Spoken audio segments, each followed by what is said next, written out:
Muito bem, eu vou começar a compartilhar minha tela com vocês, para que a gente possa dar início, então, à segunda parte da aula de número 16, sobre invalidade no negócio jurídico. Como vocês devem se recordar do encontro imediatamente anterior, nós tivemos a oportunidade de trabalhar nessa primeira parte a introdução à invalidade das declarações de vontade, também a parte relacionada à teoria do negócio jurídico inexistente. Tive a ocasião de dizer a vocês que, para mim, a expressão mais adequada seria negócio juridicamente inexistente, uma vez que a expressão negócio jurídico inexistente carregaria em três poucas palavras uma contradição que me parece ser quase que incontornável. Falamos também a respeito das nulidades em geral e também sobre as anulabilidades. Eu havia encerrado a nossa conversa de ontem exatamente nesse quadro e dizia a vocês que é a única oportunidade do nosso curso em que a gente vai encontrar um pouquinho de cor nas nossas transparências. E aqui, finalmente, depois de 3 bimestres e 1 semana, finalmente nós chegamos, então, as tão esperadas distinções entre as nulidades e as anulabilidades. Então, existem vários quesitos que podem ser utilizados para a distinção entre essas categorias, e aqui eu apresento algumas, apenas tão somente algumas dessas espécies de elementos diferenciais. Antes de mais nada, é preciso que a gente faça a leitura, proceda a leitura de 2 artigos. O artigo 168, que contém as linhas gerais, as diretrizes fundamentais sobre o regime das nulidades, e o artigo 177 do Código Civil, que contém o regime, as diretrizes gerais atinentes ao sistema das anulabilidades. Então, primeiro, sobre as nulidades, artigo 168. As nulidades dos artigos antecedentes, vejam, se trata, estamos no 68. O 66 são aquelas nulidades em geral, que trabalhamos no último encontro, né? Dos 7 primeiros incisos, o último inciso desdobrado em 2 partes, a nulidade direta, quando houver uma proibição legal, ou a nulidade oblíqua da segunda parte, do inciso 7º, e a do 167 que nós vamos estudar hoje, que é a nulidade decorrente do negócio jurídico simulado. Pois bem, as nulidades ali aventadas, né? Então, estão disciplinadas aqui no 68. As nulidades dos artigos antecedentes podem ser alegadas por qualquer interessado ou pelo Ministério Público quando lhe couber intervir. Então, aqui a gente já percebe que elas são amplamente suscitáveis por qualquer pessoa, por quaisquer pessoas, por qualquer pessoa que tenha algum benefício no seu reconhecimento, no que diz respeito à prática de um negócio jurídico entre Caio e Tício, por exemplo. Às vezes, não apenas o Caio e Tício, mas inclusive terceiros, podem ter alguma espécie de benefício, alguma espécie de expectativa positiva derivada do reconhecimento de uma nulidade, de uma avença estabelecida entre um e outro. Então, nesse caso, é ampla a possibilidade de se suscitar o reconhecimento de uma nulidade. E mais, havendo algum interesse de vulnerável envolvido, pode o próprio Ministério Público buscar o reconhecimento dessa invalidade de maior porte. E o parágrafo único complementa a regulamentação, dizendo: as nulidades devem ser pronunciadas pelo juiz quando conhecer do negócio jurídico ou dos seus efeitos e as encontrar provadas, não lhe sendo permitido supri-las, ainda que a requerimento das partes. Então, aqui nós vemos que, em se tratando de nulidades, o magistrado não precisa da autorização das partes para reconhecer essas nulidades. Nós vamos ver que, no que diz respeito às anulabilidades, não é que ele precise de uma autorização, mas ele precisa ser provocado, ele precisa ser estimulado pelas partes para que se pronuncie a respeito de um dolo, de uma coação, de um erro, por exemplo. No que diz respeito às nulidades, não. Se não foi observada, por acaso, a forma prescrita em lei, e o magistrado se depara com um contrato de compra e venda de bem imóvel celebrado por instrumento particular, sendo que deveria ter sido celebrado por instrumento público, pode o magistrado se pronunciar a respeito dessa questão sem que haja uma provocação das partes nesse sentido. É claro que, com a superveniência do Código de Processo Civil novo de 2015, ele precisará antes oferecer às partes a oportunidade de se pronunciarem a respeito, para que se evite a tal da decisão surpresa. Mas, de um jeito ou de outro, ele não precisa que a iniciativa do reconhecimento de uma nulidade acabe partindo das próprias partes. Não, ele próprio pode tomar iniciativa nesse sentido.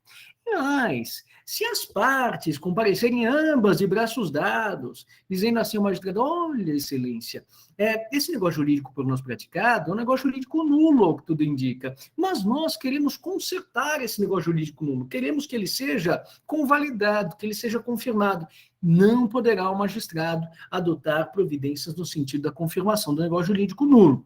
A única coisa que ele pode fazer, na melhor das hipóteses, nós vamos verificar isso no finalzinho da nossa conversa de hoje, é proceder à chamada conversão do negócio jurídico, que é um expediente estabelecido no artigo 170 do Código Civil e que consagra um princípio que já foi apresentado por mim entre os artigos 142 e 144 do Código Civil, quando nós estudávamos na aula de número 15 a disciplina do erro.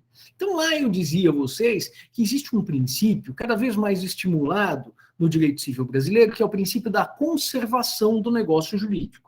E para que se consiga conservar o negócio jurídico, uma das ferramentas ao alcance do magistrado é a conversão. Então, essa conversão do artigo 170 ele vai poder utilizar, e nós vamos estudá-la no final da aula de hoje. Mas, se as partes falarem, a gente quer confirmar esse negócio jurídico nulo, não existe essa possibilidade. Confirmação, regulamentada pelos artigos 172 a 175, que nós estudamos ontem, essa confirmação só se admite com relação aos negócios jurídicos anuláveis. Vamos agora ao artigo 177, com as diretrizes fundamentais concernentes às anulabilidades. Aqui está dito: a anulabilidade não tem efeito antes de julgada por sentença. Então, na verdade, a gente vai verificar que alguém suscita uma anulabilidade e o magistrado decreta por sentença a anulação. Aqui é importante nós diferenciarmos anulabilidade de anulação. A anulabilidade pode ser diagnosticada por qualquer pessoa, mas quem tem a possibilidade de decretar a anulação à vista da anulabilidade é só o magistrado, por meio de uma sentença que modifica a realidade. E por isso, ela é chamada de sentença constitutiva negativa. Até que sobrevenha essa sentença que decreta a anulação, existe uma causa, né, de anulabilidade. Mas, até então, o negócio jurídico permanece sendo considerado válido. Ele só é invalidável. Aí sim, quando o magistrado reconhece aquela causa de anulabilidade, aí ele decreta a anulação da operação e, a partir de então, com efeitos ex nunc, a partir de então, o negócio jurídico não produz mais qualquer sorte de efeito. Essa sentença, que tem efeitos ex nunc, é chamada de sentença constitutiva negativa, porque ela modifica a realidade, né? Antes da sentença, eu tinha um ato válido, passível de anulação.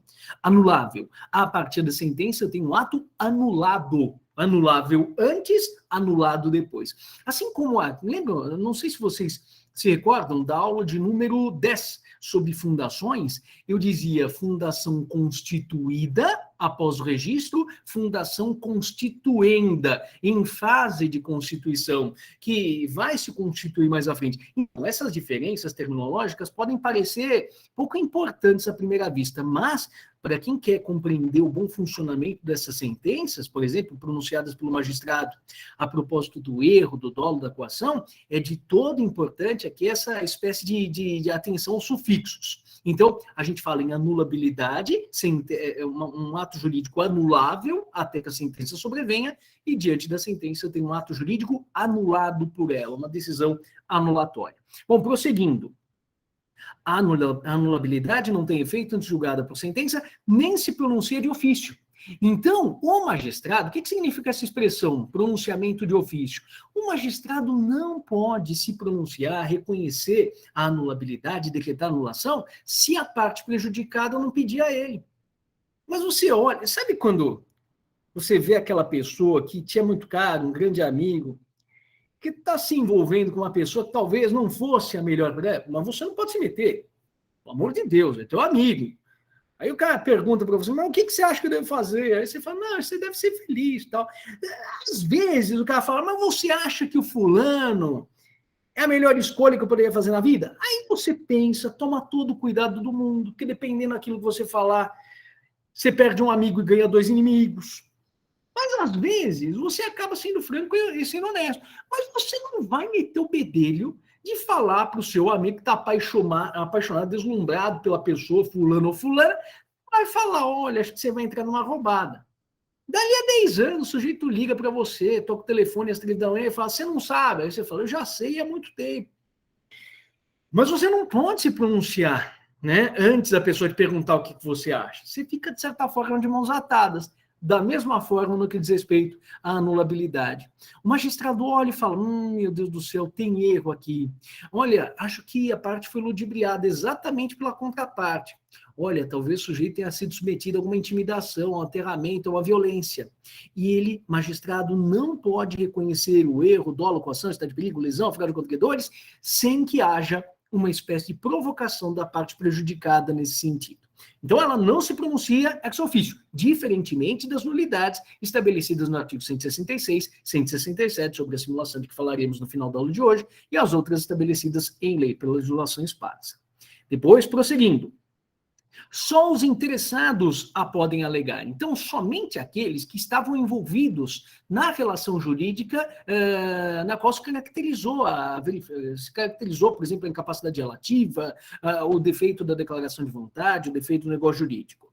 E aproveita exclusivamente aos que a alegarem, salvo caso de solidariedade ou indivisibilidade. Então, se várias partes, vários sujeitos estão no mesmo polo de uma relação jurídica, foi celebrado um contrato entre Caio de um lado e plúrimos devedores, Mévio, Tício, Públio, Paulo, Semprônio. Bom, e aí um dos devedores, o Paulo, acabou sendo coagido pelo Caio. O Paulo pode suscitar a anulabilidade, porque afinal ele foi coagido. Só que será que os outros podem suscitar anulabilidade também? Via de regra, não, porque o único coagido acabou sendo Paulo, exceto se o objeto devido por Paulo e pelos outros codevedores for indivisível, ou seja, aquele transporte da biblioteca que todos vão fazer em favor do Caio, a biblioteca está na Vila Mariana, vai ser transportada aqui para São Bernardo do Campo. Então, aquilo que é devido por um acaba sendo devido por todos. Ou então, se em lugar de transportar uma biblioteca, se estamos falando do pagamento da importância de R$500 pelos 10 codevedores, isso, em linha de princípio, poderia ser fracionado, né? Podemos ter aí 10 dívidazinhas de R$50 para cada um, mas artificialmente se cria uma espécie de unidade. É como se eu pegasse um cinto e amarrasse todos os devedores, de modo que eles se consideram como unidos, como algemados entre si. Esse vínculo artificial que une os codevedores ou os cocredores é chamado de vínculo de solidariedade. Então, às vezes, por uma espécie de peculiaridade daquilo que é devido pelos codevedores, é um objeto inscindível, como o transporte da biblioteca, a atualização de uma obra, sabe-se lá o quê, né? Tudo dependente das peculiaridades do caso concreto. Mas, às vezes, em função de uma peculiaridade do objeto, às vezes em virtude da imposição da lei ou da vontade dos interessados, no sentido de todos os codevedores ou cocredores serem trabalhados, serem tratados num todo, coletivamente, através do liame da solidariedade, de um jeito ou de outro, aí um pode suscitar a anulabilidade que, em linha de princípio, favoreceria tão somente o outro. Agora, não havendo solidariedade, não havendo indivisibilidade, a anulabilidade favorece tão somente a um e os outros não a podem suscitar. Então, é um regime muito diferente do regime das nulidades estabelecido pelo artigo 168 do Código Civil. Diante dessas diretrizes estabelecidas pelos artigos 168 e 177, vamos então aos diversos quesitos desse quadro. Primeiro quesito, interesse envolvido. No que diz respeito ao interesse envolvido, as nulidades acabam envolvendo normas de ordem pública, normas cogentes, aquelas que não podem ser afastadas mesmo que pela vontade dos interessados. Já a anulabilidade envolve normas jurídicas de ordem privada, normas dispositivas. Ou seja, se a parte não suscita, diante do magistrado, a ocorrência de um erro, de um dolo, de uma coação, o magistrado, em linha de princípio, não poderia obrigá-la a reconhecer ter sido vítima daquele tipo de ato, porque estaríamos diante de interesses disponíveis. Segundo quesito, suprimento. Será que o magistrado pode fazer vista grossa ou se servir da sua sentença judicial para consertar um determinado ato jurídico nulo? Não, os atos jurídicos nulos não podem ser supridos. Única exceção, e ainda assim não se trata tecnicamente de suprimento, é a conversão do negócio jurídico estabelecida no artigo 170, que vamos estudar dentro de instantes. Agora, o ato anulável, sim, pode ser suprido pelas partes, ainda que efetivamente a parte tenha mencionado, por exemplo, numa petição inicial, numa contestação, que foi vítima de dolo, se depois de algum tempo ela muda o seu entendimento e postula do magistrado o suprimento daquela invalidade, não apenas o magistrado não vai reconhecer naqueles autos a anulabilidade, como também outros magistrados estarão impedidos dali por diante, porque aquele ato estará consertado, estará convalidado graças a um pronunciamento judicial corretivo. Confirmação. A confirmação corresponde a uma espécie de correção levada a efeito pelas próprias partes, sem a necessidade de interferência do magistrado. Pois bem, o ato nulo não pode ser confirmado, ele pode ser tão somente o quê? Repetido. Já o ato anulável pode ser confirmado e o regime da confirmação vem cuidadosamente disciplinado entre os artigos 172 a 175 que nós estudamos na noite de ontem. Quarta espécie de quesito, reconhecimento ex officio. O que significa isso? Significa que o magistrado, quando se fala que ele pode se pronunciar ex officio, ele pode se pronunciar mesmo que não tenha sido provocado, mesmo que não tenha sido estimulado, mesmo que ninguém tenha consultado o magistrado. Olha, o senhor acha que a escritura pública pode ser substituída por um instrumento particular no que diz respeito a um contrato de compra e venda de bem imóvel? Aí o magistrado diz, não, não pode, esse contrato aqui que vocês fizeram por instrumento particular é nulo de pleno direito. O magistrado não precisa ser estimulado nesse sentido. Se ele próprio constata que alguma nulidade se caracterizou, mesmo que ela tenha passado despercebida a ambas as partes, ele pode reconhecê-la. Já no que diz respeito às anulabilidades, não. O magistrado, muitas vezes, ele fica, acho que, absolutamente consternado de se deparar com uma hipótese flagrante de fraude com credores, mas ainda assim ele não tem a possibilidade de se pronunciar sem que tenha sido demandado pelo credor quirografário respectivo. Sentença cabível. Aqui nós temos um problema. Não apenas com relação a esquisito, mas com relação a esquisito e os dois derradeiros. A minha posição pessoal é diferente da posição da maior parte da doutrina. Então, eu vou explicar aqui a vocês a posição da maior parte da doutrina. Depois, no próximo slide, eu explico a vocês qual que é a minha posição pessoal, que é uma posição que provavelmente está errada, isso não é exercício de falsa modéstia, não. Deve estar errada porque eu não vejo ninguém defendendo isso. Mas, ainda assim, eu tenho as minhas convicções. E por mais que possa eu estar errado, eu faço questão de expor a vocês as duas posições e vocês acabem aderindo àquilo que lhes parecer mais adequado, tá? Então, a sentença cabível. No caso das nulidades, para a maioria da doutrina, a sentença cabível é uma sentença declaratória. Ou seja, se vai declarar, o magistrado simplesmente vai constatar que, em um determinado momento, quando da prática do ato jurídico, não foi observada a forma prescrita em lei. Então, ele simplesmente afasta alguma sorte de incerteza que impendia sobre um determinado ato jurídico. Mas ele não altera a realidade, ele não muda absolutamente nada. Diferentemente das sentenças nas hipóteses de anulabilidade. Na anulabilidade, o ato é anulável até que sobrevenha a sentença, mas ele só se torna anulado por força da sentença. Então, essa sentença judicial, esse pronunciamento do magistrado, transforma o que era válido, porém atacável, válido, porém anulável, em um ato inválido, em um ato que dali por diante não vai mais produzir efeito jurídico algum. Exatamente porque essa sentença judicial acaba reconhecendo a existência de uma anulabilidade, mas acaba modificando a natureza do ato, que até então era válido e deixa de ser por força dessa decisão. Esse caráter modificativo da realidade jurídica, né, acaba transformando essa sentença em uma sentença constitutiva negativa. Por que ela é chamada de constitutiva negativa? Ela é constitutiva porque modifica a realidade jurídica. O rótulo, o ato, era então, até então válido e deixa de ser por força dessa decisão judicial. E ela é constitutiva negativa porque transforma um ato que era válido em um ato inválido. Então, é uma decisão que modifica grandemente a realidade jurídica no que diz respeito a esses efeitos. Por falar em efeitos, quanto aos efeitos da sentença, no caso de nulidade, os efeitos são retroativos. É muito interessante, porque vejam só, se um ato foi praticado em 2018 e a nulidade é reconhecida por uma sentença agora em 2021, essa sentença olha para o passado. E aquele ato que acaba sendo reconhecido como nulo, terá a sua nulidade reconhecida desde a data da sua prática. Já o ato anulável, não. Em linha de princípio, ele é considerado válido. Então, se ele foi praticado mediante coação, mediante erro em 2018, mas a sentença judicial só acaba sendo pronunciada agora em 2021, essa sentença judicial só tem efeitos ex nunc, ou seja, a partir da data em que ela é publicada, dali por diante. Ela não tem efeitos retroativos, ela não tem efeitos retrooperantes. No caso das nulidades, não. O pronunciamento judicial tem esses efeitos retroativos, tem esses efeitos retrooperantes. Legitimidade. Bom, aqui a lei resolve todo o nosso problema, né? No artigo 168 se diz que qualquer pessoa pode suscitar nulidade. A legitimidade para buscar o reconhecimento é ampla.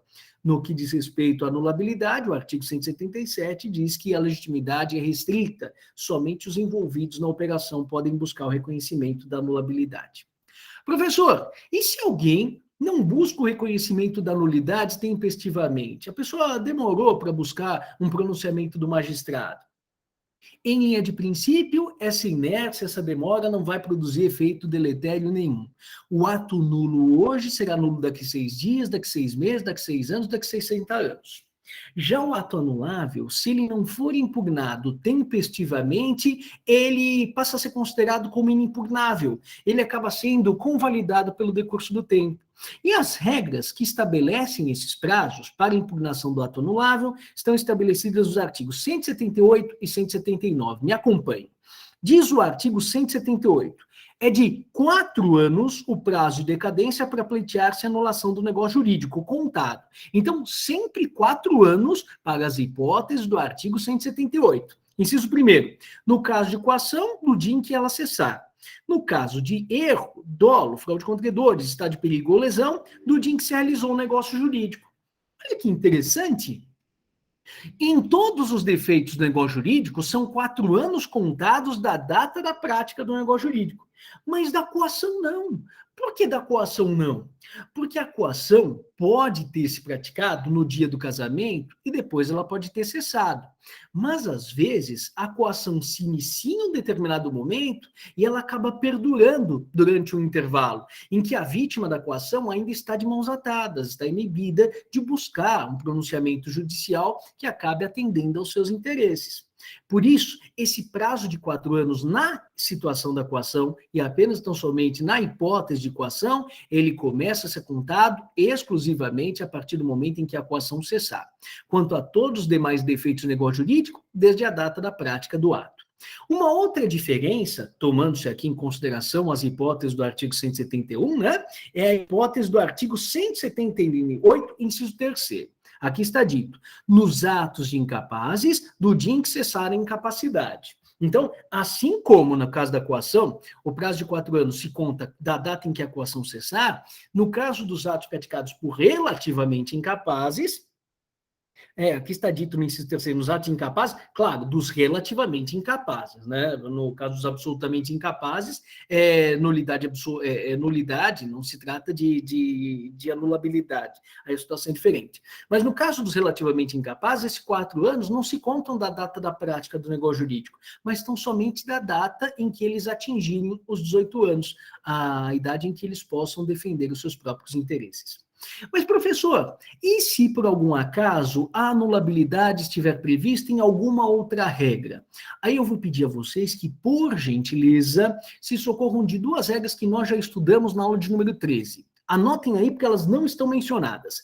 Artigos 117 e 119. Nesses 2 artigos se prevêem anulabilidades. O que está dito aqui no artigo 179? Quando a lei dispuser que determinado ato é anulável, nesses 2 artigos se prevê a anulabilidade de atos praticados pelo representante. Sem estabelecer prazo para pleitear-se a anulação, será este de 2 anos a contar da data de conclusão do ato. Então, eu vou pedir a vocês que se socorram desses 2 artigos, 117 e 119. Por quê? Num deles se estabelece que é caso de anulabilidade. Ah, então são 2 anos contados do ato. Num dos casos, a regra estabelece um prazo específico. Salvo engano, acho que é de 6 meses. Eu não me recordo bem, porque eu não estou com o código aqui. Mas na outra das regras, salvo engano, no artigo 117, não se estabelece nenhuma espécie de prazo. Se não houver nenhuma espécie de prazo estabelecido na própria regra constante do Código Civil, aí, subsidiariamente, eu me socorro desse prazo de 2 anos estabelecido no artigo 179. Então, recapitulando, os atos nulos podem ter sua nulidade reconhecida a qualquer tempo. Não existe nenhuma espécie de prejuízo derivado da inércia do interessado. Tem uma exceçãozinha que eu vou trabalhar no próximo slide. Mas aí o sujeito pode passar 10 anos, 20 anos e só então buscar o reconhecimento de nulidade e a sua demora não vai ter gerado qualquer espécie de problema. Com relação à anulabilidade, não. Existe prazo para que ela possa ser reconhecida em juízo. Caso contrário, vai se verificar a decadência que vamos estudar na aula de número 19. Bom, e que prazo é esse? Depende de que anulabilidade nós estamos falando.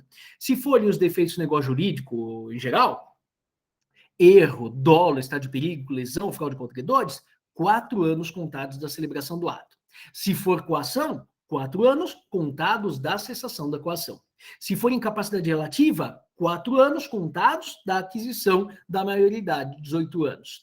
E, em se tratando de anulabilidades que não se confundam com essas hipóteses, aquelas que estão previstas no Código Civil, na legislação, eu observo sempre o prazo estabelecido na regra e, não havendo prazo específico na regra, aí eu me socorro do prazo de 2 anos estabelecido no artigo 179 do Código Civil. Tá bom? Produção de efeitos. Bom, o nulo não produz efeitos. Essa é, inclusive, uma das principais causas de parte da doutrina. Todos vão dizer que do nulo não se irradiam efeitos, salvo a hipótese do casamento putativo, salvo a hipótese de alguma espécie de disposição específica adotada pelo legislador nesse sentido. A minha posição é um pouco diferente. Mas, no que diz respeito aos atos anuláveis, os atos anuláveis, até que a anulabilidade venha a ser reconhecida pela sentença judicial, eles produzem os seus efeitos, até que a sentença judicial os acabe cassando. Tá bom? Muito bem. Esses são os quesitos principais para a diferenciação entre nulidades e anulabilidades. Todavia, como disse a vocês, a minha posição às vezes acaba sendo um pouquinho diferente da posição dos professores de direito civil. Olha, aqui não é exercício de falsa modéstia, é verdade mesmo, tá? Sem conversa fiada. Vocês sabem quando eu tenho que ficar bravo com vocês, eu fico.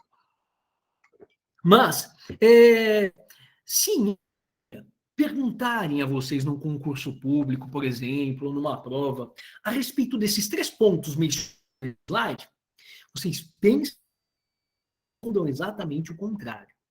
Professor, mas se você fosse prestar um concurso público, uma vaga importante, e te perguntasse a respeito de um desses 3 assuntos, você responderia a sua opinião pessoal ou você responderia aquilo que a doutrina costuma sustentar?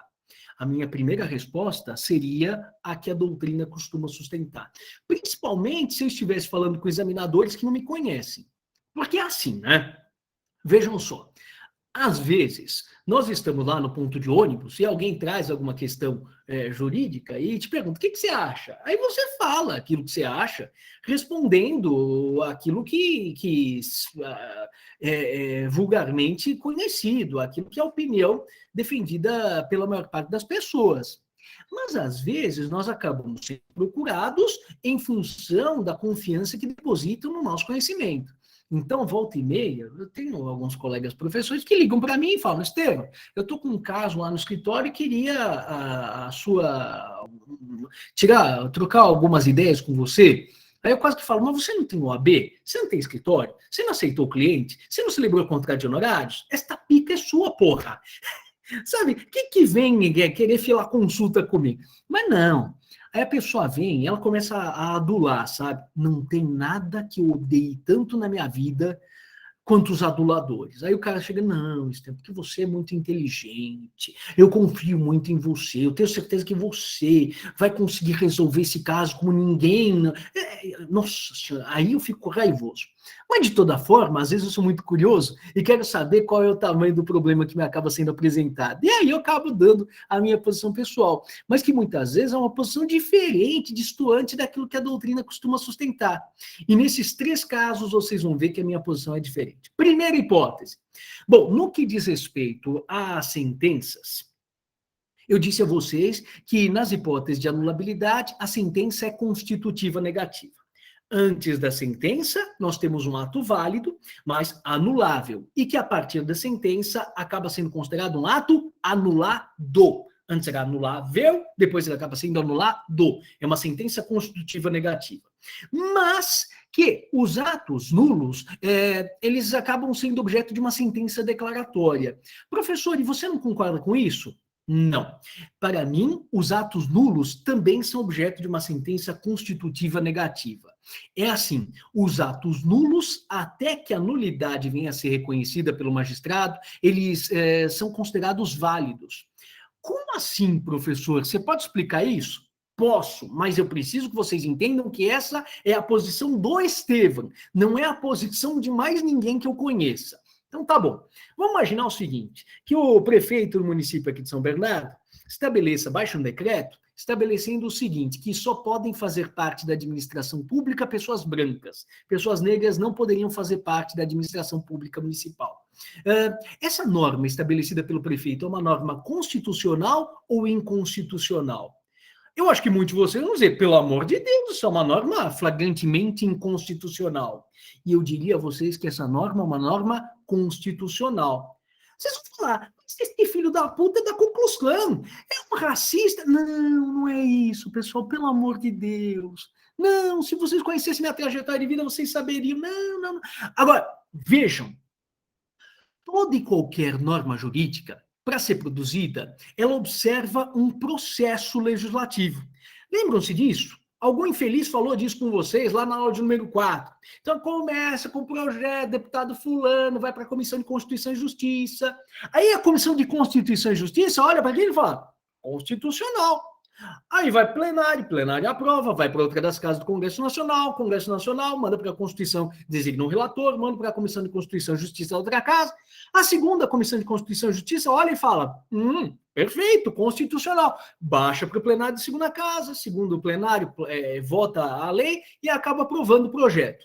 Aí, esse projeto já aprovado em duas casas e submetido a 2 pronunciamentos de 2 comissões de Constituição e Justiça diferentes, esse projeto vai ao presidente da República.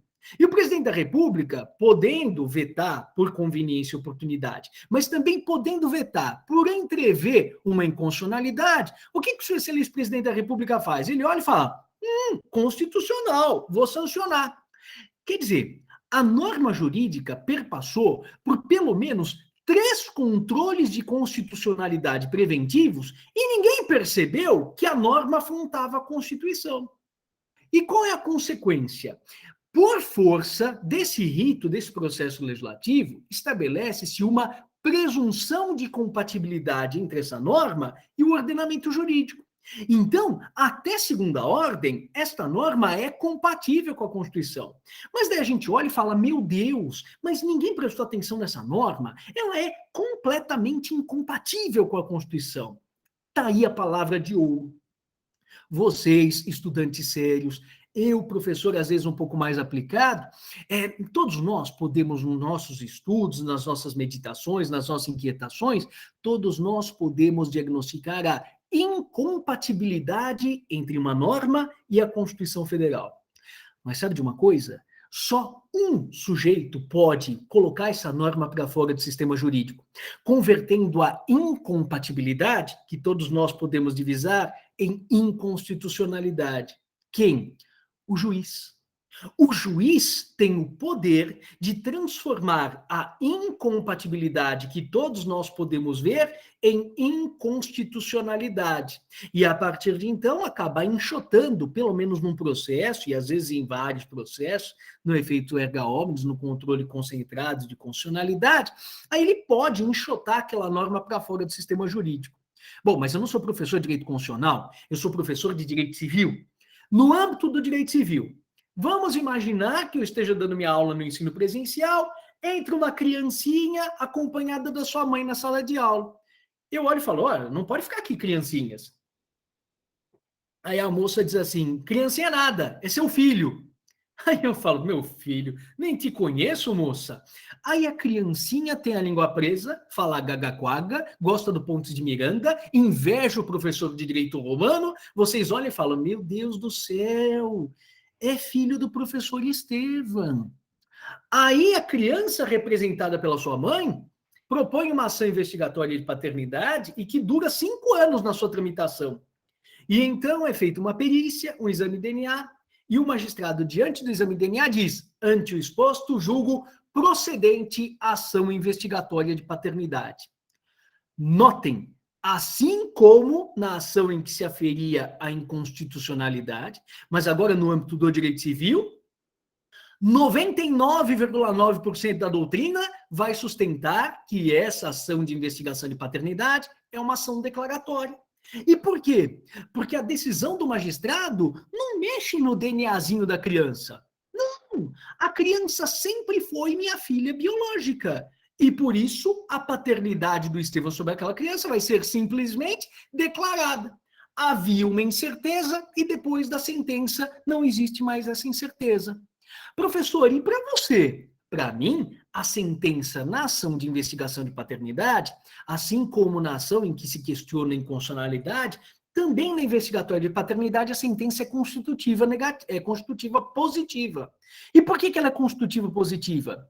Porque até a data em que o magistrado diz, diante do exame de DNA acostado às folhas tais dos autos, julgo procedente a ação de investigação de paternidade, até que o magistrado assim se pronuncie, o Estevão foi pai, é pai, e aliás sempre foi pai biologicamente daquela criança. Mas, juridicamente, o Estevão nunca foi pai daquela criança. É só a decisão judicial que tem o poder de transformar o pai biológico Estevão em pai jurídico. Ocorre que, como essa sentença tem o poder de transformar o pai biológico Estevão em pai jurídico, inclusive com efeitos retroativos, para a doutrina é mais fácil dizer que se trata de uma sentença declaratória. Só que, para mim, se trata de uma sentença constitutiva positiva. Na constitutiva negativa, se tira a validade, por exemplo, de um ato nas anulabilidades, né? Na sentença constitutiva positiva, se cria uma paternidade jurídica que até então não existia. Bom, e o que isso tem a ver com a nulidade? Assim como eu dizia a vocês na análise sobre incompatibilidade e inconstitucionalidade, que todos nós podemos divisar uma incompatibilidade entre uma norma infraconstitucional e a Constituição, mas somente um magistrado pode transformar essa incompatibilidade em constitucionalidade, eu digo que, da mesma forma, todos nós podemos entrever causa de nulidade. Mas a nulidade do ato só pode ser decretada por força de uma decisão judicial. Então, mesmo na hipótese de nulidade, haverá necessidade de uma decisão judicial que a reconheça. E, para mim, portanto, essa decisão judicial também vai modificar, em certa medida, o mundo jurídico. Embora essa sentença, na ação de nulidade, acabe tendo efeitos retroativos, não tem efeitos efetivamente ex nunc, como na hipótese de anulabilidade. Mas, para mim, tanto na anulabilidade quanto na nulidade, nos dois casos, as sentenças judiciais modificam a realidade jurídica. Mas isso é uma posição minha. Segundo, no que diz respeito à inércia do interessado, é verdade.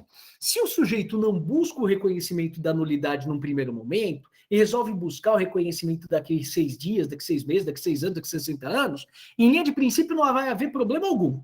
Mas dê uma olhadinha em casa nesse artigo aqui por mim mencionado, artigo 214, parágrafo 5º da Lei de Registros Públicos, da Lei 6.015 de 73.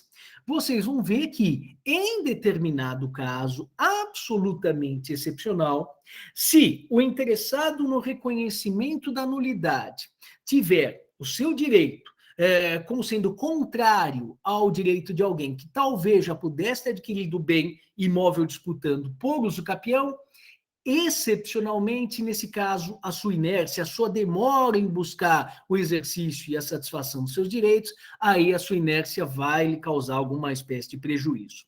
Então, via de regra, o ato nulo não acaba gerando efeitos e o beneficiário dessa nulidade pode buscar a satisfação dos seus interesses quando bem entender. Mas, nessa hipótese excepcional do artigo 214, parágrafo 5º da Lei de Registros Públicos, se a parte contrária já tiver a tempo suficiente no imóvel para adquiri-lo por uso capião, excepcionalmente, aquele que poderia buscar o reconhecimento de nulidade a qualquer tempo, não poderá buscá-la, mas apenas e tão somente nessa hipótese.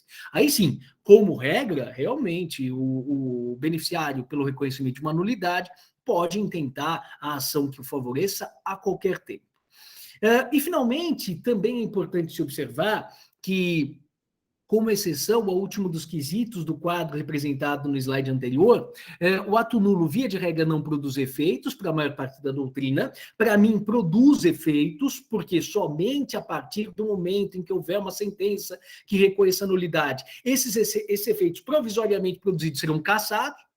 Mas aí é uma decorrência da minha forma de compreender o fenômeno, mas para a maior parte da doutrina, o ato nulo não vai produzir efeitos, exceto em algumas hipóteses em que a lei estabeleça expressamente que o ato nulo produzirá efeitos sim.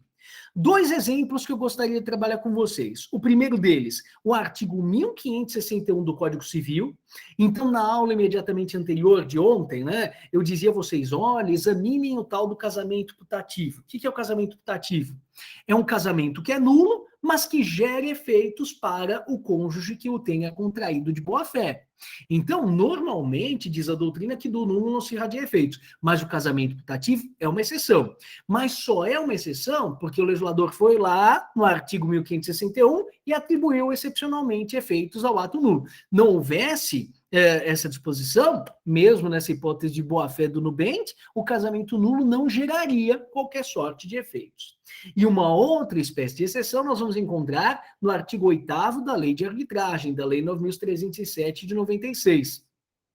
Porque aí vocês vão ver que a cláusula que estabeleça a chamada convenção de arbitragem, então vocês devem ter estudado, professora Poliana, a diferença entre o compromisso arbitral e a cláusula compromissória, as espécies da convenção de arbitragem, mesmo que seja de se reconhecer a sua nulidade, ela pode produzir alguma sorte de efeitos. E ainda que haja nulidade do ato jurídico no qual ela está inserida, seus efeitos poderão ser suscitados. Então, excepcionalmente, o legislador pode atribuir efeitos ao nulo, mas se não atribuir, do ato nulo, diz a maior parte da doutrina, normalmente não se irradiam efeitos quaisquer.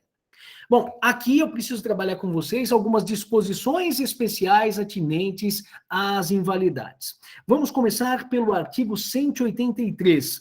Nulidade do instrumento em que um ato, uma manifestação de vontade está inserida. Está dito aqui, a invalidade do instrumento não induza do negócio jurídico sempre que este puder provar-se por outro meio. Então vamos imaginar que este copo aqui, em que existe água, esteja com algum problema, ele está trincado, mas não está quebrado. Bom, eu não vou mais poder aproveitar esse copo d'água, vou jogar fora. Mas e a água? Será que eu posso ingeri-la? Bom, se não tiver nenhum caquinho na água, claro, eu pego e verto a água numa caneca e jogo fora o copo, mas a água não precisa ser jogada fora.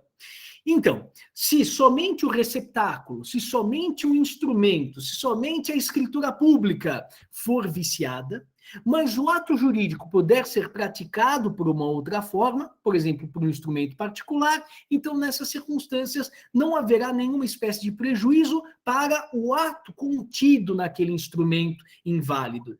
Então, vamos imaginar que a escritura pública conte com alguma espécie de defeito. Ela não foi redigida numa das suas cláusulas em língua portuguesa. Nós estamos diante de uma invalidade do instrumento. Ah, mas o contrato precisava ser necessariamente produzido por meio de escritura pública? Não, não era compra e venda de bem imóvel, era compra e venda da biblioteca do professor Estevam. Então, nesse caso, não se prejudica o ato contido. A escritura pública é nula, mas o ato nela contido, a compra e venda de uma biblioteca, poderia ser celebrado por instrumento particular, então a compra e venda em si mesma não acaba sendo atingida. Então, a diretriz diretriz que podemos extrair do artigo 183 é a seguinte: a nulidade do instrumento não induz a nulidade do ato contido nesse instrumento, sempre que o conteúdo e o continente puderem ser dissociados. Às vezes, é imprescindível para o próprio ato contido que se observe um determinado instrumento, uma determinada forma prescrita em lei. Aí não tem jeito. Inobservada a forma prescrita em lei, o ato como um todo acaba sendo viciado ou maculado. Artigo 184. Bom, a gente analisou uma parte, né, na aula de ontem, mas vamos continuar. Respeitada a intenção das partes, a invalidade parcial de um negócio jurídico não prejudicará na parte válida se esta for separável. Então, aqui nós vamos tentar segregar, sempre que possível, circunscrever a invalidade de uma declaração de vontade à parcela, à cláusula. Utile per inutile non viciator. Vamos tentar salvar a parte possível do ato jurídico. Não havendo essa possibilidade, como um todo, ele acaba se prejudicando. E no que diz respeito aos atos jurídicos ou negócios jurídicos principais e acessórios, aplica-se a segunda parte do artigo 184. A invalidade da obrigação principal implica das obrigações acessórias, mas a destas não induz a da obrigação principal. Vamos imaginar que eu tenho um contrato de locação e uma fiança. Bom, se o contrato de locação é inválido, a fiança também o será, porque a obrigação derivada da fiança é acessória em relação ao contrato de locação. Mas, se a fiança for inválida, nem por isso o contrato de locação será atingido.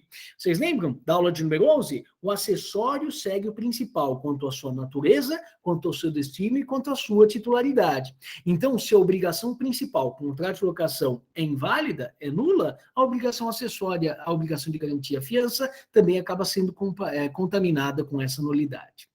Vamos voltar agora ao artigo 180 do Código Civil, que cuida do menor malicioso, que acaba enganando a contraparte a respeito da sua condição de incapaz. Está dito aqui: o menor entre 16 e 18 anos, ou seja, o relativamente incapaz. O menor, entre 16 e 18 anos, não pode, para eximir-se de uma obrigação, invocar a sua idade se dolosamente a ocultou quando inquirido pela outra parte, ou se no ato de obrigar-se declarou-se maior. Então é assim, eu vou comprar um determinado livro de um camarada e ele tem 15 anos de idade, só que ele é bem precoce, tem cara de mais velho. Só que eu nunca vi mais gordo. Aí eu pergunto para ele: escuta, você é maior, plenamente capaz? Ele diz: sim, sou maior, plenamente capaz. Nesse caso, depois ele percebe que o ato por ele praticado lhe foi prejudicial. Ele pode buscar o reconhecimento dessa nulidade? Pode. Mas o professor lhe enganou. Você perguntou se ele tinha mais de 18 anos, ele disse que sim, tinha 15 anos. Mas nesse caso, por mais que ele tenha sido malicioso, ele é absolutamente incapaz.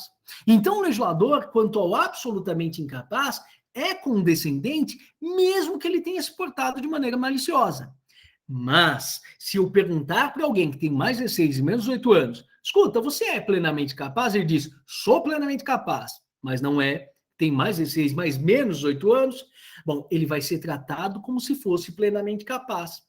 Mas por quê, professor? Porque, nesse caso, presume o legislador, pela incapacidade ser relativa, que a vulnerabilidade do menor acaba sendo uma vulnerabilidade mais reduzida. E, por isso, ele acaba sendo, em certa medida, castigado. Você foi indagado se era plenamente capaz e fingiu que não ouviu, ou então dolosamente mentiu, ocultou a sua situação de relativamente incapaz? Pois bem, então agora vai ser tratado como se fosse plenamente capaz, excepcionalmente, como se fosse uma espécie de sanção.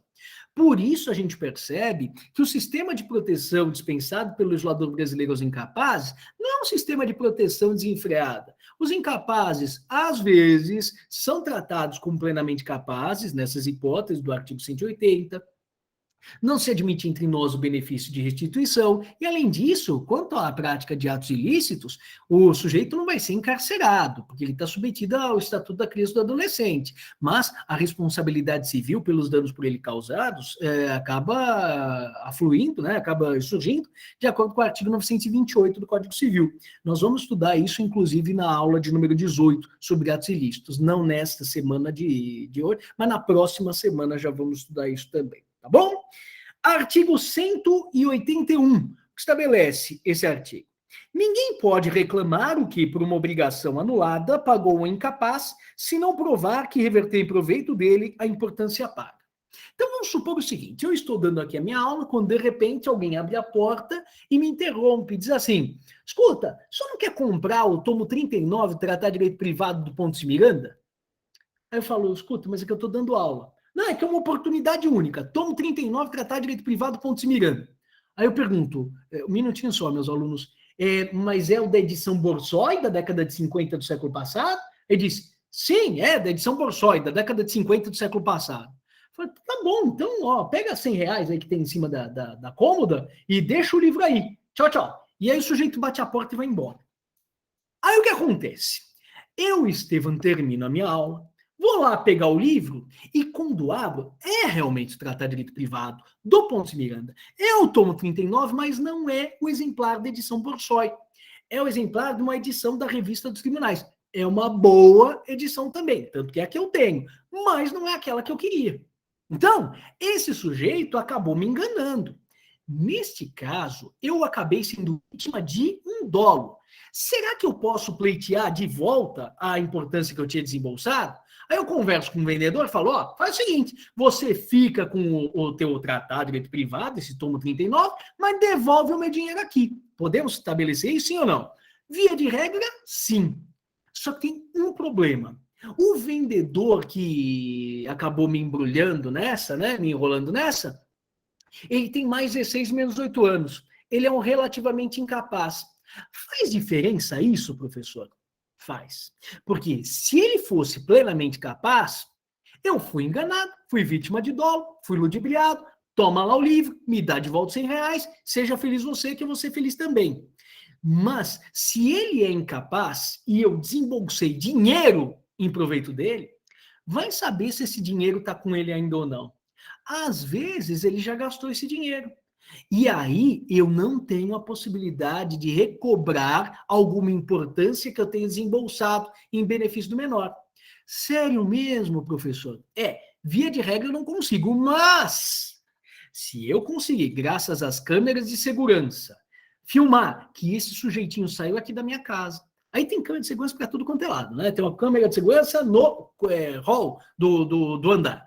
Aí tem uma outra no elevador. Aí tem uma outra lá embaixo, quando ele sai do elevador. E aí ele sai aqui do edifício, atravessa a rua e vai até a lotérica e joga todo aquele dinheiro na Mega Sena. E acabou ganhando o prêmio de sei lá quantos bilhões de reais. E aí, nessa circunstância, será que eu ganho alguma participação nessa bolada, sim ou não? Bom, professor, aí eu tenho duas notícias para te dar. Quais são as notícias, meu caro aluno? A boa notícia é que aqueles R$ 100 que você tinha pago pelo livro, você vai receber de volta. E por que eu vou receber de volta? Porque você consegue provar que aquela importância que você tinha pago ao sujeito que te vendeu o livro foi investida em seu proveito. Aí sim, você consegue aqueles R$ 100 de volta. E qual é a notícia com relação ao prêmio? Eu vou ter uma partezinha lá, 50% no que ele ganhou na Mega Sena? A resposta, não. Aí todo o proveito, toda a bolada da premiação vai beneficiar apenas e tão somente o incapaz. Mas a situação podia ser pior. Se ele não tivesse ganho na Mega Sena, nem o dinheiro que ele tinha levado da venda desses livros acabaria sendo restituído a mim. Então, retomando esse artigo, guardem, sempre que eu estiver falando de importância desembolsada em benefício de um menor, ainda que eu possa pleitear em tese a invalidação de um ato jurídico, eu não poderei reaver aquela importância, salvo se conseguir demonstrar que aquela importância foi investida em proveito do menor. Ou que ele aplicou em um determinado investimento, ou que ele ganhou na Mega Sena, ou que ele atravessou a rua e pagou a mensalidade dele junto à escola, alguma espécie de demonstração cabal de que aquela importância reverteu em seu proveito. Se eu não conseguir demonstrar isso, o dinheiro não pode ser reavido por mim. Então, aí, para mim, vai ser melhor ficar com o livro mesmo que tenha sido enganado. E diz o artigo 182, né? O que se faz quando um negócio jurídico acaba sendo anulado? Bom, se a sentença judicial decreta anulação, normalmente nós vamos tentar restabelecer o estado imediatamente anterior, restituir as partes ao status quo ante. Está dito aqui. Anulado o negócio jurídico, restituir-se-ão as partes ao estado em que antes dele se achavam, e não sendo possível restituí-las, serão indenizadas com equivalente. Então, assim, se quem vendeu o livro para mim e me enganou foi um plenamente capaz, eu devolvo o livro para ele e ele devolve os R$100 para mim. Pronto, estamos como dantes, antes da celebração do contrato de compra e venda. Agora, às vezes, isso não é possível. Lembram-se do exemplo do estado de perigo, em que meu pai engasgava com um ossinho de galinha e acabavam sendo levados lá para o hospital pelo pronto-socorro, pelo vizinho aqui do apartamento, do 82? Nessas circunstâncias, então, não, eu fui vítima, realmente ele cobrou demais de mim, né, para dar aquela carona. Nesse caso, realmente eu quero a importância que eu desembolsei de volta. Ofereci para ele R$10.000, ele vai me devolver esses R$10.000 de volta.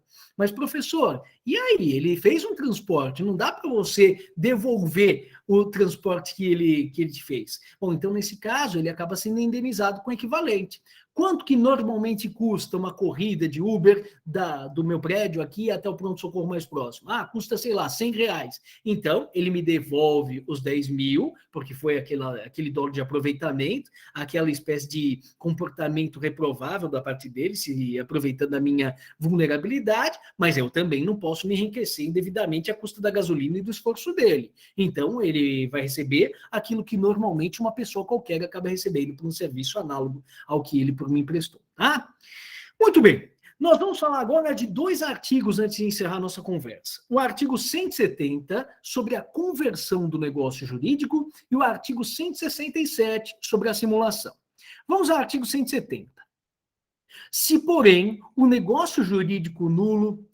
Peraí, pessoal, que realmente eu acho que eu não estou passando bem. Estou aqui um golinzinho de chá.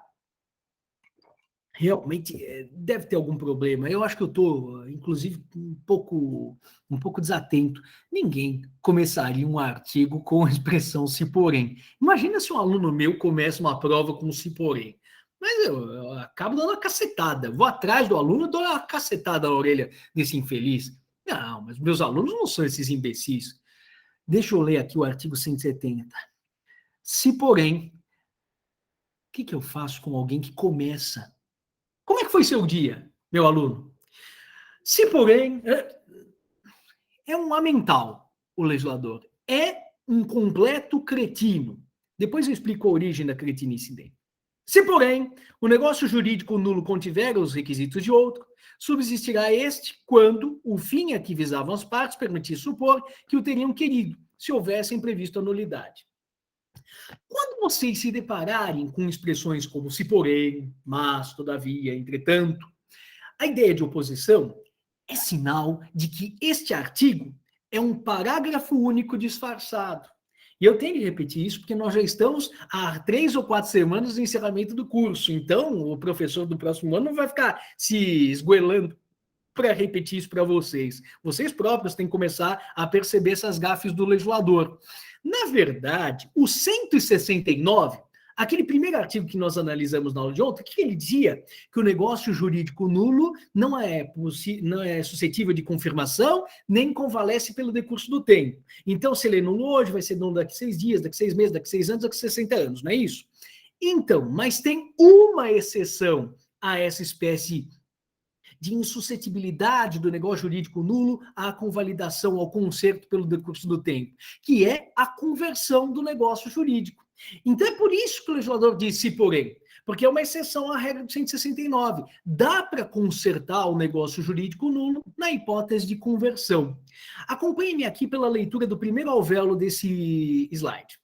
A conversão é uma decorrência de um princípio. Então, como emanação do princípio da conservação do negócio jurídico, a conversão é um expediente voltado a evitar que o reconhecimento da nulidade implique, inarredavelmente, na privação de todos os efeitos do ato.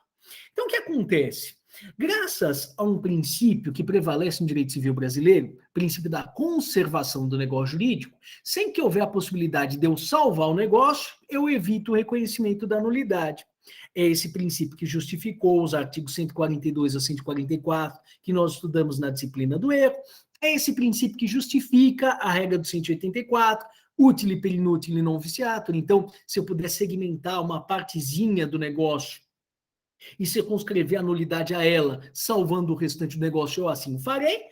E aqui no 170, a gente tenta salvar o negócio jurídico nulo, fazendo uma interpretação mais benéfica, né? Mas para isso, então, eu preciso de uma autorização legal, e essa autorização legal consta aqui do artigo 170. Não houvesse essa autorização, aí nós precisaríamos repetir o ato. O ato precisaria ser praticado novamente. Lembram-se daquilo que eu mencionei ontem? O ato anulável, praticado na sexta-feira, pode ser consertado por uma manifestação agora do começo da semana. E essa manifestação do começo da semana, ela conserta um ato que não é desta semana, que é da sexta-feira. Os efeitos continuarão sendo da sexta-feira. Ela volta ao passado e conserta um ato do passado. No caso dos atos nulos, não houvesse esse artigo 170, se o ato da sexta-feira foi nulo e não vai atingir suas finalidades, eu preciso repeti-lo, eu preciso praticá-lo novamente agora na segunda, na terça e assim sucessivamente. Mas então nós temos essa regra da conversão. A conversão pode ser de duas formas, pode ser de duas modalidades, duas espécies. Ela pode ser uma conversão substancial do negócio jurídico ou uma conversão formal. O que é uma conversão substancial? Conversão substancial é a alteração do rótulo que eu acabo atribuindo a uma determinada externação de vontade. Então, por exemplo, eu, Estevam, acabo dispondo a respeito do destino que eu vou dar a certos pertences meus para depois da minha morte. E aí vocês dizem, puxa, professor, já te adianto, esse testamento que você está fazendo é inexistente, não é nem nulo. Mas, se eu vier a falecer logo depois da minha aula, essas minhas disposições de última vontade, se elas dizem respeito a algumas quinquilharias de pequeno valor que fazem parte do meu patrimônio, não podem dizer respeito a grandes coisas, mas a aspectos pequenos, aí ela poderá ser compreendida como uma espécie de codicilo. Embora eu quisesse testar, como o objeto acaba sendo pequeno, de pequena monta, a gente acaba recebendo isso com uma roupagem diferente, como se fosse uma espécie de disposição diferente, uma outra disposição causa-morte, chamada de codicílio. Às vezes, determinado ato jurídico acaba sendo considerado como inválido, como nulo. Por quê? Porque acabou não respeitando determinada espécie de diretriz formal, né? Determinada espécie de diretriz material. Por exemplo, eu encaminho para vocês uma determinada oferta. Digo a vocês durante a aula, olha, os meus alunos, eu quero vender a minha biblioteca e eu estou disposto a vendê-la pela importância de R$100.000, desde que eu receba uma aceitação na minha caixa de mensagens até a meia-noite de hoje. Aí o que acontece? Hoje, às 11h50, um aluno me manda uma mensagem e diz, professor, quero comprar a sua biblioteca pelos R$100.000. Será que eu posso me arrepender? Não, porque eu fiz uma oferta e eu disse que essa oferta vigoraria até a meia-noite. Se o aluno encaminha a aceitação até a meia-noite, por mais que eu tenha me arrependido, aí eu tenho de honrar a minha oferta, não tem jeito. O aluno consegue atingir a minha esfera jurídica até a meia-noite. Mas, se eu tinha dito, olha, quero vender a minha biblioteca, se algum aluno estiver interessado, eu aceito alguma espécie de composição até a meia-noite de hoje. E o aluno me encaminha uma mensagem pelo e-mail às 3 da manhã, ele diz, professor, aceito a sua biblioteca, a oferta que você fez. Por mais que no e-mail do aluno esteja dito, aceito a sua biblioteca que você está vendendo, na verdade, aquilo que parece aos olhos de todos nós uma aceitação, não é uma aceitação. E por que não é uma aceitação? Porque quando ele diz aceito, a minha oferta já tinha caducado, a minha oferta já tinha expirado. É curioso, se ele diz aceito até a meia-noite, a minha oferta ainda está lá, para esperar, para se juntar à aceitação dele e dar origem a um contrato. Mas como a aceitação do aluno é intempestiva, quando ela surge, a minha oferta já tinha caído, já tinha caducado, aí nós não temos aceitação. Puxa, quer dizer então que a manifestação do aluno é absolutamente irrelevante? Não, não é. A aceitação intempestiva do aluno será considerada como se fosse uma nova oferta. Então, embora ele não tenha a possibilidade mais, ao se manifestar às 3 da manhã, de me obrigar a vender a biblioteca pela importância dos tantos R$ 1.000, talvez, quando eu abro a minha caixa de e-mails amanhã pela manhã, eu diga, bom, mas quer saber? Achei um interessado para vender essa minha biblioteca, então tá ótimo, vai. Eu tinha dito que só aceitaria aceitações até a meia-noite, mas já que encontrei um interessado, pois bem, fica firmado o contrato. Aí, aquilo que o aluno dizia, aceito, acabava sendo lido juridicamente como se fosse uma espécie de nova oferta. Essa alteração de rótulos, quando o sujeito pensa que celebrou um testamento, mas na verdade celebrou uma espécie de codicílio. Quando o sujeito pensa que celebrou uma espécie de aceitação, mas aquilo acaba sendo recebido, quando muito, como uma espécie de nova oferta, essa alteração de rótulos acaba sendo chamada de conversão substancial do negócio jurídico. Além da conversão substancial, existe a conversão formal. O que é uma conversão formal do negócio jurídico? É aquela situação em que eu vejo, ao alcance dos meus olhos, que foi lavrada uma escritura pública pelo tabelião de notas aqui da comarca de São Bernardo do Campo. Mas a escritura pública, enquanto tal, padece de alguma espécie de nulidade, alguma espécie de vício.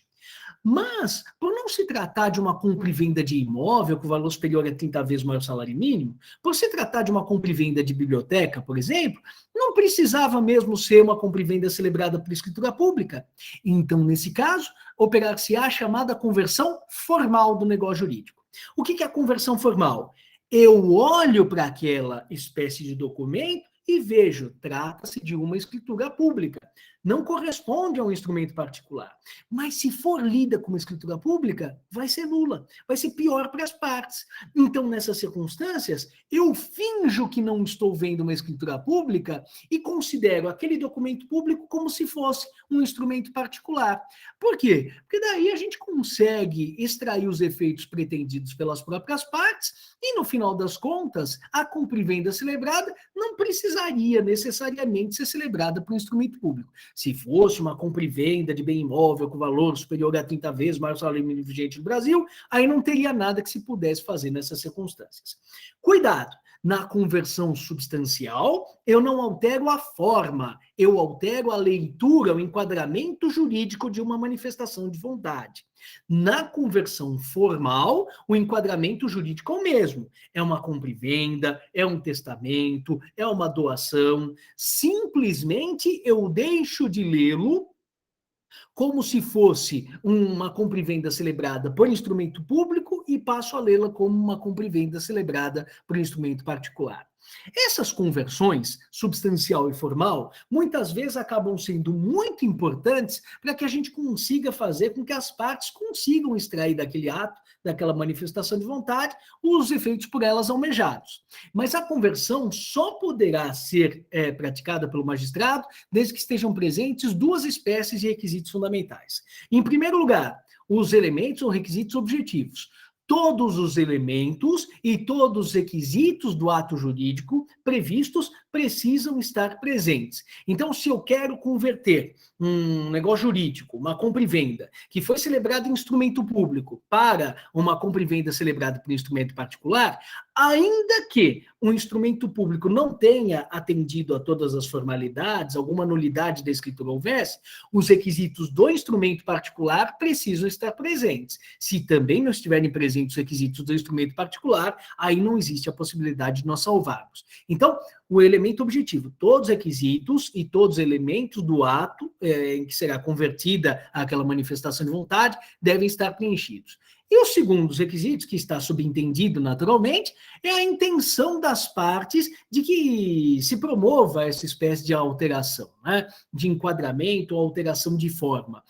Normalmente, como as partes celebram os negócios jurídicos buscando extrair deles alguma utilidade, sempre se subentenderá essa autorização dada ao magistrado para tentar salvar o negócio jurídico em caso de alguma espécie de nulidade. Haverá uma exceção. Quando? Quando as próprias partes, ao celebrarem um contrato de compra e venda por escritura pública de uma biblioteca, que não precisava ser por escritura pública, elas estabelecem uma cláusula que fica proibido o magistrado de estabelecer qualquer espécie de conversão. Se as partes disseram que não era permitida a conversão, aí o magistrado está de mãos atadas e não pode se socorrer da regra do artigo 170. Para encerrarmos, vamos falar a respeito da simulação. Se bem que eu já tive ocasião de falar a respeito da simulação com vocês, incidentalmente, quando falava a respeito da reserva mental, lá na aula de número 12, não sei se vocês se recordam. Diz o artigo 167. É nulo o negócio jurídico simulado, mas subsistirá o que se dissimulou, se válido for na substância e na forma. Bom, o que é a simulação? A simulação é um falseamento da realidade, mas ela não se confunde com a reserva mental. Na reserva mental, eu dizia a vocês o seguinte, que eu queria doar uma importância para minha irmã, mas se ela soubesse dessa intenção do Estevão de doar, ela não aceitaria. Então eu fingia que queria uma prestação de serviços dela, e ela prestava esses tais serviços, e eu justificava a entrada, né, a saída de dinheiro do meu patrimônio, e a entrada de patrimônio, de um dinheiro no patrimônio dela, e eu ficava satisfeito, ela ficava satisfeita, e essa minha espécie de manobra passava despercebida de todo mundo. Na simulação, não. Não apenas eu, mas todos os envolvidos na operação, todos sabemos que aquilo que nós estamos fazendo não corresponde à verdade. Então, quando um funcionário meu pede, professor, você pode mandar embora, e eu aqueço nesse pedido, nós estamos diante de uma simulação. Estamos fingindo que eu estou demitindo alguém que, na verdade, se demitiu por vontade própria. Quando eu recebo uma notificação do Departamento de Trânsito dizendo que eu fui multado, e eu falo para minha esposa, olha, podemos colocar essas multas no seu nome? Estamos lançando mão de uma simulação. E é claro que eu não posso fazer isso, porque em todas essas hipóteses estou inclusive diante de um ilícito penal, né, de falsidade ideológica. Então não estou falando para vocês fazerem isso, mas apenas estou dando alguma espécie de exemplo prático do que é que se entende por simulação. Mas é um falseamento da realidade consertado, e é consertado com C, não é consertado com S. É um concerto, né? É uma espécie de manifestação conjunta, em que se finge a prática de um ato que não corresponde àquilo que as partes efetivamente almejam. Então, está dito aqui em definição. A simulação, disciplinada no artigo 67, é um vício social, sim, assim como a fraude contra credores, os prejudicados são terceiros, não as partes envolvidas na operação, caracterizado pela deliberada desconformidade entre o declarado e a vontade real dos declarantes, decorrente do intuito de enganar terceiros ou de fraudar a lei. Então, as partes fingem a prática de um ato, quando, na verdade, elas querem praticar um ato outro. O intuito aqui, às vezes, acaba sendo de fraudar a lei, acaba sendo, inclusive, não apenas de evitar a aplicação de norma cogente, mas muitas vezes de prejudicar terceiros, mas, às vezes, o intuito não é de prejudicar terceiros, é simplesmente o de enganar esses terceiros, sem que eles sofram qualquer espécie de desfalque patrimonial. As características da simulação são, primeiro, a bilateralidade negocial ordinária. Normalmente, nós estamos diante de manifestações de vontade em que uma parte se manifesta e a outra também.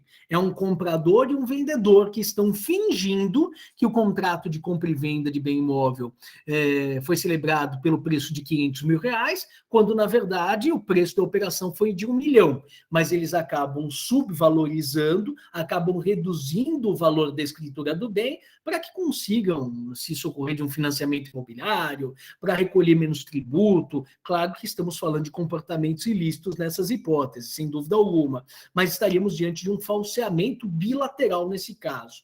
Sendo que, às vezes, a simulação acaba sendo típica de um negócio unilateral. Professor, você pode dar um exemplo? Bom, posso, mas é que o exemplo é rebuscado, é intrincado. Vamos supor que eu tenho uma amante. É só um exemplo, hein, pelo amor de Deus. Aí o que acontece? A minha amante foi mandada embora do emprego e ela precisa de um dinheirinho.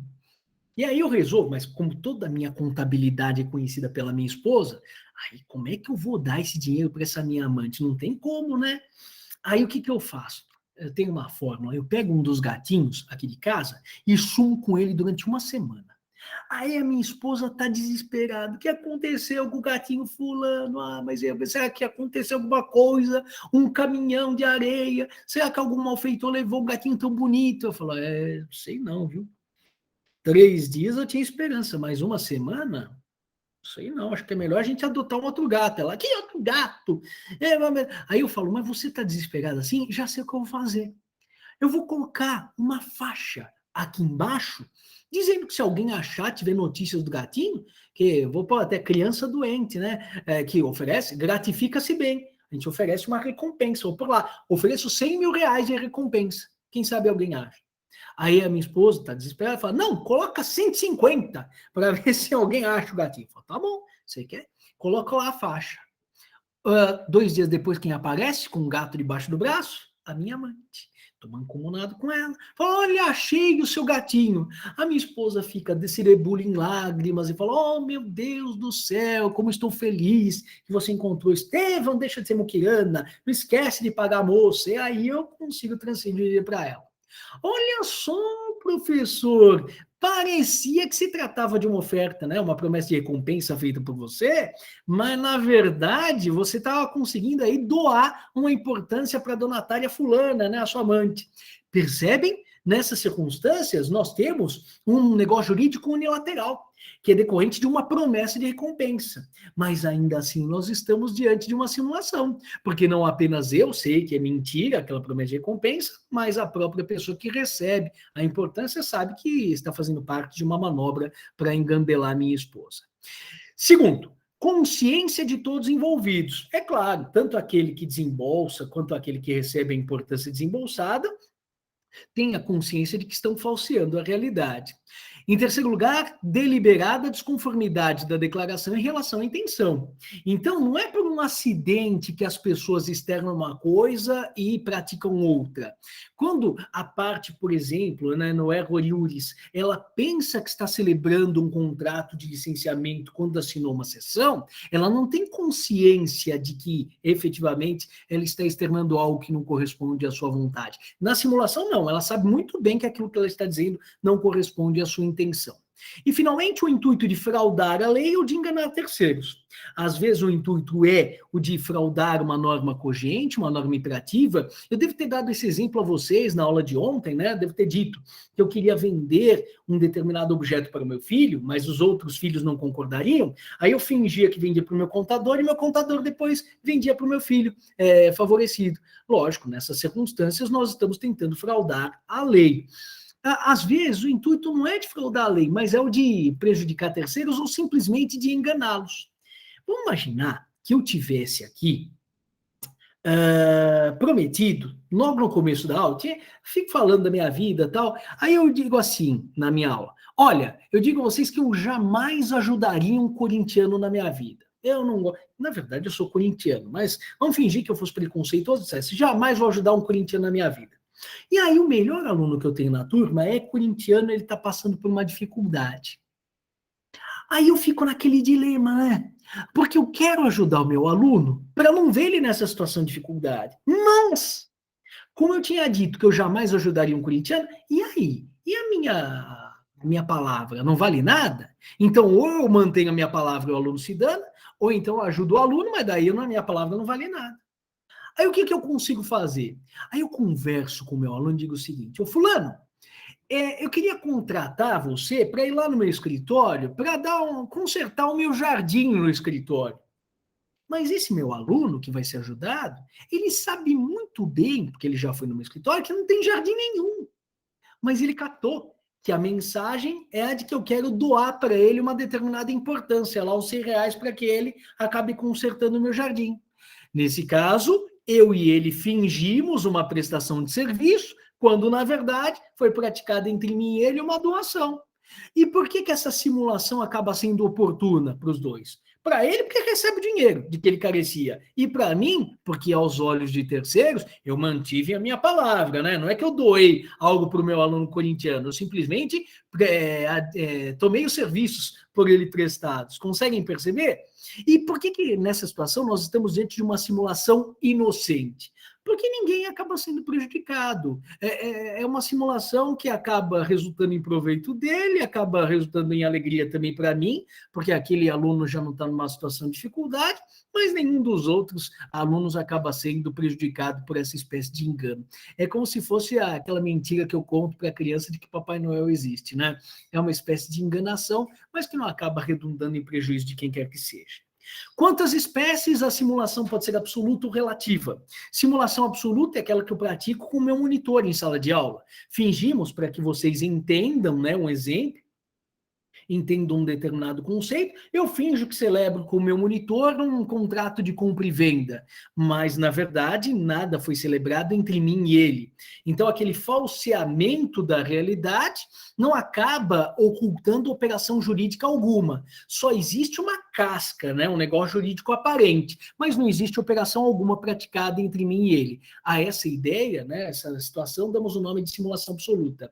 Na simulação relativa, nós estamos diante de uma operação ostensiva, aquela que é percebida por todos, e a operação real, a operação dissimulada. Então, nesse exemplo que eu dei a vocês, do meu aluno, né, que é contratado lá para prestar serviços, né, de reparo para o meu jardim, o negócio simulado é uma prestação de serviços, mas o negócio verdadeiro, o negócio oculto, o negócio dissimulado é uma doação, que aí efetivamente acaba sendo volida por mim e por ele próprio. Na simulação absoluta, só tem um negócio aparente, não tem nenhum negócio oculto, é tudo um fingimento.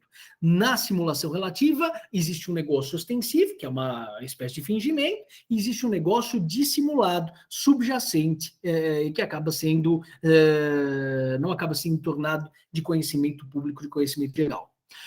No que diz respeito à simulação ad personam, eu pediria a vocês que retornassem aquelas considerações que eu estendi a propósito da representação indireta na aula de número 13. A simulação ad personam é conhecida como utilização de um testa de ferro. O pretenome do direito francês, o prestanome do direito italiano, o testa de ferro do direito português e o laranja no direito brasileiro, são todas pessoas interpostas e que, no mais das vezes, acabam atuando de maneira ilícita, né?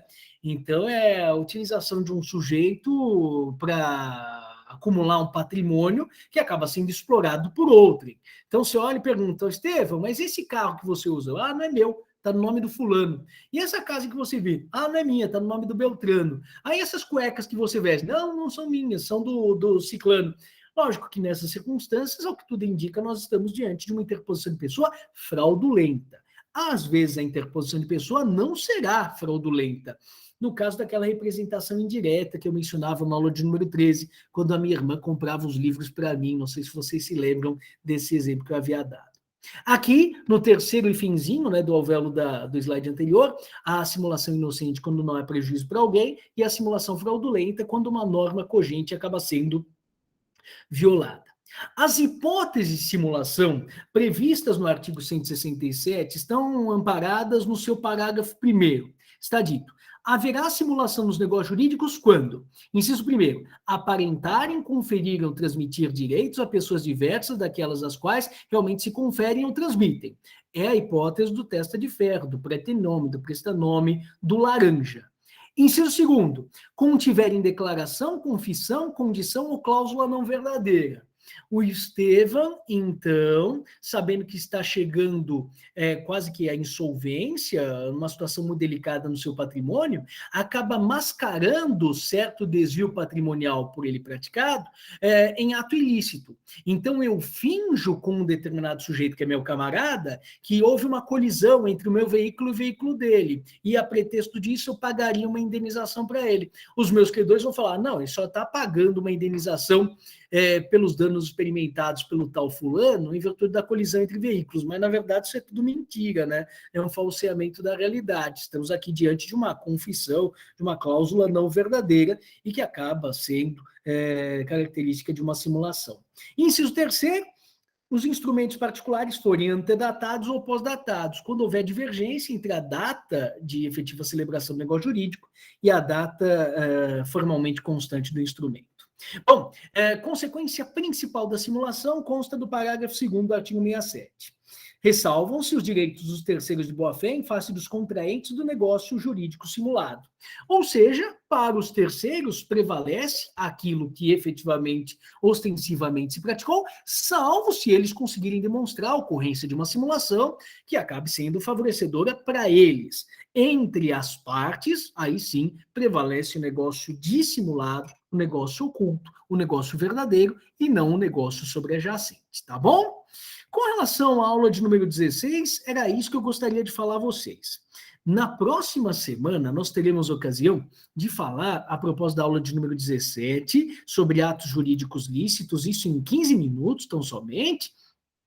E logo na sequência nós vamos começar a aula de número 18, sobre atos jurídicos ilícitos, artigos 186, 187, 188. Não tem que agradecer não, Jane. Se vocês puderem, então proceda à leitura dos artigos 185, 186, 187, 188, que vai ser o material de trabalho na próxima semana e talvez da semana subsequente. Um grande abraço a todos vocês e até mais, pessoal. Tchau, tchau.